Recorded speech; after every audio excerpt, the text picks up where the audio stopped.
половина здесь вместе как бы одинаковый расчет получается. И как вот две линии, и как бы фонтанчиком уйдет.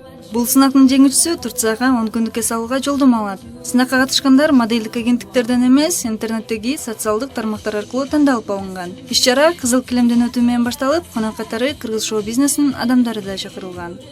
Башка конкурстарда жюриде только кыргыздын ырчылары жана кыргыздын шоу-бизнестеги уже иштеген элдери отурушат да, башка конкурстардачы.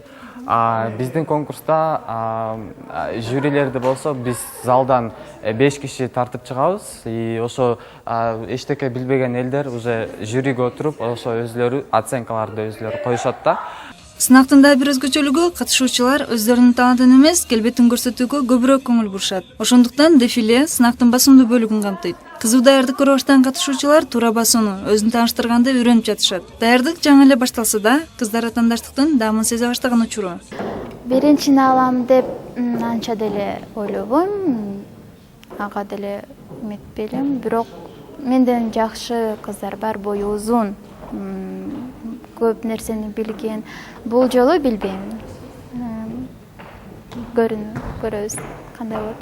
Айта кетсек, Бишкектеги 15-июлда Орус драма театрында өтүүчү бул сынакка 15 кыз жана 5 мырза катышат. Сынактын баш байгеси Турцияга жолдомо болсо, калгандары сынактан соң Ысык көлгө аттанышат.